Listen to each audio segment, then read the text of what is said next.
안녕하세요. 저는 34살의 평범한 주부입니다. 저는 결혼한 지는 이제 8년 차가 되었고요. 남편과 저 사이에 이제 막 유치원에 들어간 아이가 한 명 있습니다. 남편은 제법 괜찮은 직장을 다니고 있고, 저도 평범한 회사를 다니고 있었는데, 신랑과 저 두 사람 다 자녀 계획이 있었고, 신랑 외벌이로도 수입이 나쁜 편이 아니라서, 합의하에 저는 결혼과 동시에 회사를 그만두게 되었습니다. 신랑이 결혼 전에 돈을 제법 모아두어서 결혼 자금을 1억 5천 정도 가지고 있었고, 대출금 조금 포함해서 서울에서 신혼살림을 차리게 되었어요. 예단과 혼수 같은 거에서 3천 정도를 생각하고 있었는데, 친정엄마가 한마디 보태시더라고요. 15년 전에 막내 이모 시집갈 때도 혼수를 3천이었는데 남자만 너무 불공평한 것 아니냐며 저 시집갈 때 주려고 했다고 제 결혼 자금이라 모아두신 통장을 주시더군요. 언제 그렇게 모으셨는지 통장에는 8천이라는 거금이 들어있었어요. 결혼 비용에 혼수까지 전부 다 했는데도 돈이 많이 남더라고요. 신랑이 그 돈은 미래를 대비해서 저금해두는 게 어떻겠냐는 말에 그러자고 했죠. 그래도 그 돈을 그냥 놀리기에는 아까워서 대출을 더 받아 서울 외곽에 있는 오래된 아파트를 하나 더 장만해서 전세를 돌리게 되었습니다. 그런데 웬일인가 그 집값이 엄청나게 오르더라고요.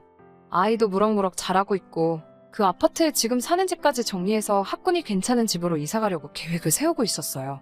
대출도 남아있었고 전세금까지 빼줘야 했으니 전부 정리하고 나니 제 수중에 들어온 돈이 생각보다 많은 편이 아니었고 그 집값이 오른 만큼 다른 곳도 집값이 오른 상태라 당장 이사가는 건 불가능이라는 생각이 들었습니다. 덕분에 이사 계획은 당분간 하지 않기로 했어요. 그 집을 정리한 게 너무 성급했던 것 같고 좀 더 가지고 있을 거라는 후회도 남긴 하지만 이미 지나간 일 후회해서 뭐 하겠어요? 일단은 부동산으로 재미를 봤으니 수중에 들어온 목돈은 굳이 서울이 아니더라도 괜찮은 투자처가 생기면 투자할 요량으로 남겨두었습니다. 아직 직장을 다니고 있는 친구들에게 아쉽다는 듯이 이야기를 한 적이 있는데 친구들 반응이 썩 좋지는 않더라고요. 자기들이 힘들게 월급 모으는 동안 제가 편하게 돈을 벌었다는 식으로 받아들이는 것 같아서 그 뒤로는 아파트로 돈 번 이야기는 남들에게 꺼내고 있지는 않습니다. 그런데 신랑의 액수까지 전부 다 해서 얼마를 벌었다는 식으로 시가에다가 이야기를 한 적이 있었나 봐요. 큰 돈 벌고 입 닫고 있는 모습도 좋아 보이지는 않겠다는 생각이 들어서 시부모님 선물도 사고 사는 김에 신우한테도 명품 가방 한 개를 사줬어요. 물론 그 돈을 벌게 된 건 친정엄마의 도움이 더 컸기 때문에 친정에도 아쉽지 않게 현금으로 선물을 드렸지요. 계속 목돈을 놀리고 있다는 느낌이 들어서 하루는 신랑에게 말해 그 돈의 일부를 가지고 주식을 한번 공부해보고 싶다고 하니 신랑이 걱정을 하기는 했지만 제가 아니었으면 그 돈은 없는 돈이나 다름없으니 제가 하고 싶은 대로 하는 게 맞다며 한번 해보라고 하더라고요. 금액이 상당했기 때문에 연습 삼아서 그 돈의 일부만 가지고 주식을 시작했는데 제가 재능이 있는 건지 운이 좋은 건지 그래도 달마다 4~50씩은 꾸준한 수익을 낼 수 있었어요. 여윳돈이 생겨도 추가적으로 투자를 하고 싶었기 때문에 그 돈을 딴 데다가 쓴다던가 하지는 않고 계속 모아두고 있었습니다. 부동산하고는 다르게 돈을 잃을 수도 있다는 리스크가 있으니까 저도 조금 소극적인 투자를 했어요. 그래도 수익이 날 때마다 꾸미는 데다가 돈을 조금씩은 쓰고 있었습니다. 그런다고 엄청 사치한 건 아니고 옷이나 가방 같은 거 몇 개 산 게 전부였어요. 물론 제 것만 사는 것도 아니고 남편도 브랜드 있는 좋은 옷들로 사입히고 했습니다. 아무튼 사건은 몇 달 전으로 돌아가서입니다. 말씀드렸다시피 신랑에게는 저보다 4살 아래의 여동생이 한 명 있습니다. 저는 외동이라서 그런가? 신우가 저한테 세연이 하면서 따르는 모습이 귀엽고 원체 애교도 많은 성격인지라 제 여동생이라 생각하고 잘 지내던 그런 사이였습니다. 신우는 저희가 결혼한 지 2년째 되던 해에 대학을 졸업하고 취직을 했어요. 평범한 회사에 들어갔는데 월 160 정도를 받게 되었다고 자랑하더라고요. 첫 월급타면 언니한테 한턱 쏘겠다고 한 말은 기억이 나는데 아직 그렇다 할 선물은 받아본 적은 없네요. 신우는 그 회사를 아직도 다니고 있는데 6년이나 근속했는데도 지금 받는 게 달에 200이 조금 넘는다고 알고 있습니다. 회사 다니기 시작한 지 얼마 안 되었을 때 저한테 고민 상담을 하듯이 더 좋은 직장을 찾을 거라고 이야기했는데 아직도 다니고 있는 걸 보면 신우에게는 처음부터 이직을 할 생각은 없었던 것 같아요. 아파트로 돈을 만지게 되었을 때 워낙 주변 반응이 차갑기도 했어서 제가 주식을 하고 있는 건 비밀로 하고 있었는데 어느 날 저희 집에 놀러온 신우가 제 컴퓨터를 사용하다가 제가 주식으로 돈을 벌게 된 사실을 알게 되었어요. 신우가 주식으로는 얼마나 버느냐고 묻길래 아이 간식값에 우리 외식 몇 번 할 정도밖에 안 된다고 집에서만 있기는 그래서 경험 삼아 해보고 있는 거라고 둘러댔지요. 신우는 못 믿겠다는 듯한 눈초리로 저를 쳐다봤고 제 옷장을 열더니 제가 소소하게 몇 개 사놓은 새 가방들을 보더니 아이 간식치고는 너무 명품이 많지 않느냐며 비아냥대듯이 이야기하더라고요. 요즘 오빠 입는 것만 봐도 그렇고 언니야말로 진짜 부자 아니냐면서 부러워하더라고요. 쓴웃음 지으며 주식으로 대박이 나면 신우 것도 하나 챙겨준다고 하니 좋다고 방방 뛰더라고요. 대신에 제가 주식하는 건 비밀로 해달라고 했습니다. 누가 들으면 제가 큰돈 번 줄 안다고, 돈 벌게 되면 그만큼 제가 혼자서 입술 닦고 있을 생각이 없다고 하니 자기 거 사주기로 한 거 잊지 말라고 하면서 돌아갔어요. 그런데 신우가 올해 초에 저에게 따로 전화가 와서는 급한 일이 있으니 500 정도를 빌려달라고 하더라고요. 3개월 뒤에 돈 들어올 일이 있으니 그때 꼭 갚겠다고 말하면서요. 여태껏 그런 큰 액수를 빌려달라고 한 적이 없던 신우였기도 하고 제 딴에는 정말 급한 일이 있는가 보다 하고 선뜻 그 돈을 빌려줬어요.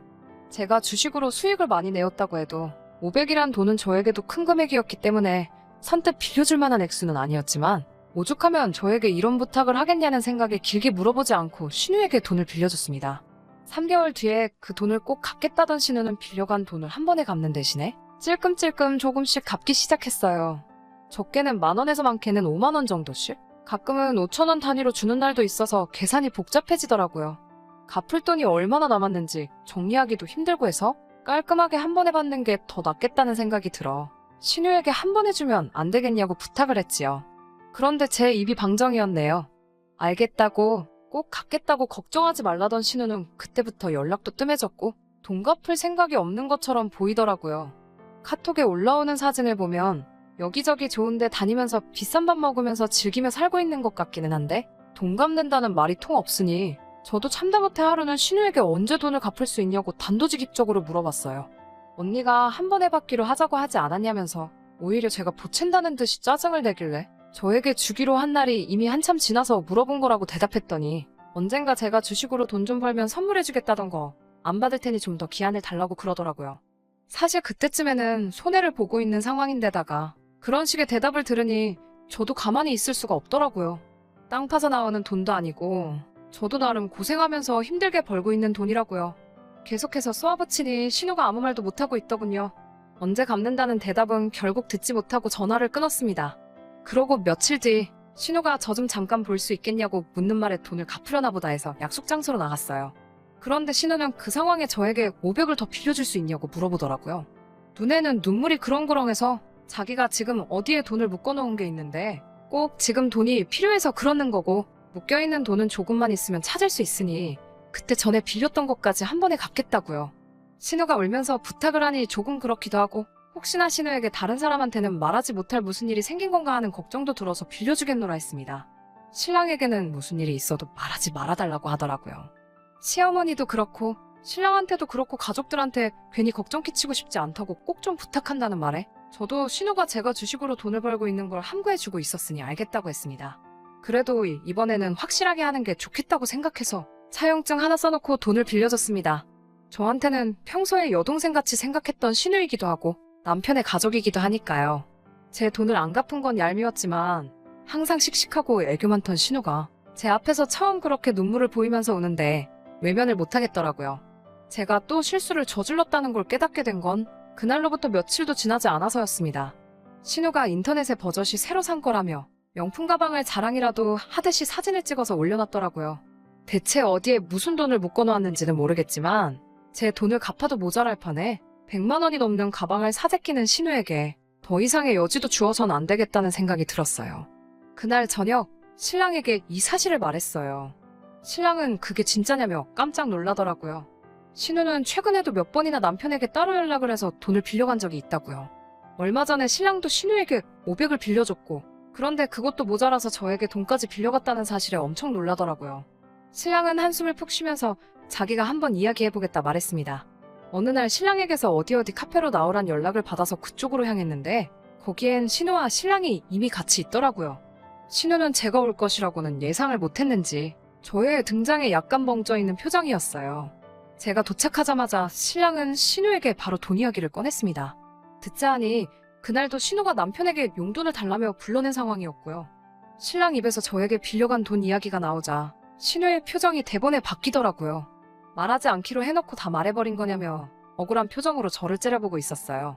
신랑이 신우를 좋게 타이르면서 너가 돈이 어디에 필요해서 그렇게 큰 돈을 빌려갔느냐고 회사도 다니고 있으면서 그런 큰 돈이 어디에 필요했냐 물어보고 있는데 신우의 반응이 대박이었습니다.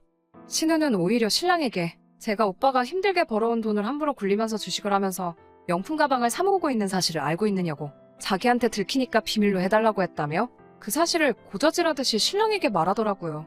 제가 주식하는 건 신랑도 알고 있는 사실이고 그렇게 번 돈으로 과소비를 한 적도 없는 걸 알기 때문에 오히려 신우에게 말 바꾸지 말고 묻는 말에 대답이나 하라고 한마디를 했어요. 신우는 입이 대빨라와서 저를 쳐다보고는 언니는 집 팔아 떼돈도 벌고 주식으로도 그렇게 돈을 벌고 있으면서 고작 1,000만 원 가지고 뭐라고 하냐고 따지더군요. 적반하장도 유분수지 싶어 한마디 하려는데 신랑이 저를 멈춰 세웠어요. 하지만 신랑의 표정을 보아하니 저보다 더 화가 난 듯 보였습니다. 신랑은 신우에게 그건 너가 알 거 없고 빌려간 돈이 왜 필요했고 언제 갚으려고 하는지 확실히 하라고 말하며 마지막 기회를 준다는 식으로 이야기했어요. 신우는 신랑의 표정이 심상치 않다는 걸 깨달았는지 꼬리를 내리더니 온갖 아양을 떨면서 신랑에게 달라붙어 그냥 하나뿐인 여동생 축의금 준 셈치고 넘어가면 안 되겠냐고 말을 하더라고요. 우리는 신우의 말에 둘 다 뒤통수를 세게 맞은 것처럼 아무 말도 이어갈 수 없었어요. 축의금이라니 너무 뜬금없잖아요? 신우가 결혼할 남자가 있다는 사실도 금시초문이었고 아무리 축의금이라도 그렇지 남편에게 빌려간 돈까지 합치면 1,500이 넘는 돈을 아무리 하나뿐인 여동생이라지만 어떻게 주겠어요. 신우가 설명하는 이야기는 더욱 더 저희가 할 말을 잃게 만들었습니다. 신우의 말을 듣자 하니 신우는 지금 의사 남자친구를 만나고 있었고 집안도 좋은 편이라서 자기가 가난한 티를 내면 결혼을 못할 수도 있으니 그때까지 자기에게 투자하라는 식이었어요. 자기가 있어 보여야만 결혼 이야기도 오갈 거고 그래도 의사집에 들어가려면 혼수 비용이 꽤나 들어갈 테니 결혼하게 되면 그때도 혼수하는데 조금 도와달라는 식으로 말을 해오더군요. 원금은 뽑아먹게 해준다면서 자꾸 이 결혼을 꼭 성공시키려면 저희가 돈을 내야 한다는 식으로 이야기를 몰아가더라고요. 세상에 아무리 집안에 의사를 들인다고 해도 그렇지 저는 제 돈도 포기 못하겠고 거기에 돈을 더 주는 것도 못하겠더라고요. 그 입장은 신랑도 같았고요. 하지만 그날 신우에게서는 언제 돈 갚겠다는 이야기도 듣지 못한 채 그 자리는 흐지부지 되고 말았죠. 신랑은 자기는 모르겠으니 저보고 알아서 하라고 하더라고요. 그 말이 약간 서운하기는 했지만 그래도 하나뿐인 남편의 가족이고 하나뿐인 여동생이니 충분히 그 심정은 이해가 갔습니다. 하지만 제가 이해하는 건 제 신랑이지 신우가 아니잖아요? 어렵게 수소문해서 신우 모르게 신우와 만나고 있다는 의사 남자친구가 일하는 병원을 찾았어요. 양해를 구하고 신우의 남자친구와 잠깐 카페에서 만나게 되었습니다. 신우의 새언니라 저를 소개하고 단도직입적으로 본론부터 들어갔어요. 어떻게 설명해야 할지 어려워서 그냥 결혼 준비가 잘 돼가시냐는 듯이 물었는데 신우의 남자친구는 대번에 결혼 준비라니 그게 무슨 소리냐는 듯한 반응을 보이더라고요. 상황을 보아하니 남자는 결혼할 생각은 없어 보였어요. 그건 신우의 일방적인 생각이었던 것 같고 의사 남자친구는 연애를 한다고 무조건 결혼을 하는 건 아니지 않느냐 하는 식으로 반응했습니다. 그 말이 오히려 안심이 되더라고요. 저는 신우의 남자친구에게 신우가 혼수 비용이며 뭐며 돈 들어갈고 투성이라고 저한테 빌려간 돈이 1,000만 원이 넘는다는 이야기를 꺼냈어요. 그는 먼저 들었던 말보다 더 놀라면서 그럴 리가 없다며 그때는 신우 편을 들더라고요. 그가 알기론 신우의 집이 좀 사는 편이고 제 신랑이 부동산으로 수입이 엄청 많아서 신우가 몇 번이나 자기한테 결혼하게 되면 온 가족이 돈을 모아서 병원을 차려준다는 말을 한 적은 있다고 하더라고요. 자기는 별로 결혼 생각이 없어서 그러려니 했는데 저에게 빌려간 돈 이야기를 들으니 마치 신우가 그에게 해온 말들이 사실인지 확인하고 싶었던 것처럼 이것저것 신우가 그에게 해주기로 했던 것들 이야기를 전부 해주더군요. 그래서 저는 그의 앞에 신우가 쓴 차용증을 들이밀면서 두 사람이 나눈 이야기는 저는 잘 모르겠고 혹시나 신우와 정말 결혼을 하게 되더라도 저한테 갚을 빚이 있다는 내용을 확실하게 전해줬죠. 그 사람은 한숨을 푹 쉬더니 아무튼 알겠다고 연락을 드리겠다고 말하고 헤어지게 되었습니다. 그날 저녁이 되어서 우리 집에는 한바탕 난리가 났어요. 신우가 시어머니와 동반해서 우리 집으로 쳐들어온 것이죠. 신우는 다짜고짜 저한테 언니가 괜히 입방정 떨어서 파혼하게 생겼다고 난리부르스를 떨더라고요. 시어머니도 옆에서 한마디 보태면서 저보고 아주 돈에 환장한 뭐라고 부르면서 그깟 돈 몇 푼 때문에 신우 앞길 망쳐놓으니까 기분이 좋냐고 하면서 소리를 치고 계셨고요. 한참 실랑이를 하고 있으니 제 연락을 받고 급하게 퇴근한 신랑이 헐레벌떡 들어왔습니다. 신랑은 분위기 파악도 하지 않고 대번에 제 편을 들어줬어요. 시어머니는 다시 제가 돈 몇 푼에 신우 혼사기를 뒤집어 버렸다고 애초에 저 같은 걸 이 집에 들이는 게 아니었다면서 아파트로 돈 벌고 주식으로 돈 벌면서 시댁에 돈 한 푼 쓰기 싫어서 숨기고만 있는 걸 며느리라고 데리고 있었다며 역정을 내고 계셨는데 신랑이 거기다가 대고 대번에 시어머니께 한 소리 하더군요. 시어머니께는 자기가 생활비도 넉넉히 보내드리고 있는데 제가 버는 돈이 얼마나 된다고 그걸 탐을 내시냐고 한마디 했어요. 그리고 나서는 그동안 자기가 생활비 명목으로 보낸 돈이 얼만데 신우 결혼자금이라고 따로 모아둔 게 하나도 없는 게 말이나 되냐고 한마디를 하더군요. 이어서 신랑은 신우한테도 쓴소리를 했어요. 아무리 박봉인 직장에 다녀도 그렇지 너도 7년 동안 월급 받고 살았는데 그깟 돈 1,000만 원이 없어서 새언니 돈으로 시집갈 생각을 하냐고. 너가 지금 제정신이냐고. 진짜 30살 처먹은 어른이 맞냐고 한마디 쏘아붙였습니다. 네 돈 모으기는 힘들고 우리는 돈 모으기 쉬워서 모았냐고. 앞으로 두 사람 다 자기한테서 생활비던 용돈이던 그 어떤 것도 받을 생각 추호도 하지 말라고 하고 할 이야기 더는 없으니 이제 우리 집에서 그만 나가달라고 크게 소리 한번 지르고 나서는 문을 쾅 닫고 방 안으로 들어가 버렸습니다. 생전 신랑이 화내는 모습을 본 적이 없는 두 사람은 그 자리에 돌처럼 굳어 아무 말도 못하고 가만히 신랑 들어간 문 쪽만 바라보더라고요. 신우는 그렇다 쳐도 시어머니께는 제가 한마디 했습니다. 시어머니께 신우가 만나던 그 사람은 신우랑 결혼 생각도 없었다고요. 제가 그 사람한테 다른 말 한 것도 아니고 신우가 결혼한다고 제게 빌려간 돈이 있다는 말만 했을 뿐인데 그 사람이 정말 신우랑 결혼할 생각이 있었다면 그렇게 돈 잘 번다는 의사 양반이 고작 돈 1,000만 원 가지고 신우한테 헤어지자고 했겠냐고 말했죠. 그리고 신우가 시댁 돈으로 그 남자 병원 하나 차려주기로 했다고 하던데 병원은 대체 무슨 돈으로 어떻게 차려주실 거냐고 물어봤습니다. 저희 전 재산을 다 합쳐도 택도 없는 돈인데 설령 진짜 결혼을 하게 된다고 한들 저희는 거기에 돈 한 푼도 보탤 생각이 없다고 말했죠. 시어머니는 제 말을 몰랐던 사실을 알게 된 건지 아무 말도 하지 못했고 아무것도 못하고 그 자리에서 엉엉 울고 있는 신우를 데리고 집으로 돌아가셨습니다. 한바탕 집이 뒤집어지고 나니 모두가 떠나간 그 고요함이 아까까지의 소동이 진짜 있었던 일인가 싶고 잔잔하기가 이루 말할 데가 없더라고요. 10년 못 끈 채증이 내려간 듯 너무 후련했습니다. 방으로 들어가니 신랑은 저한테 미안하다 사과를 해왔습니다. 자기가 잘못한 것도 아닌데 왜 저한테 사과를 하냐고. 저는 괜찮다고 했어요. 신랑은 어떻게든 신우가 빌려간 돈은 자기가 찾아올 테니 걱정하지 말라고 하더라고요. 그 이후로 신우는 아직도 삐친 게 풀리지 않았는지 별다른 연락도 없지만 시어머니만큼은 반응이 다르시네요.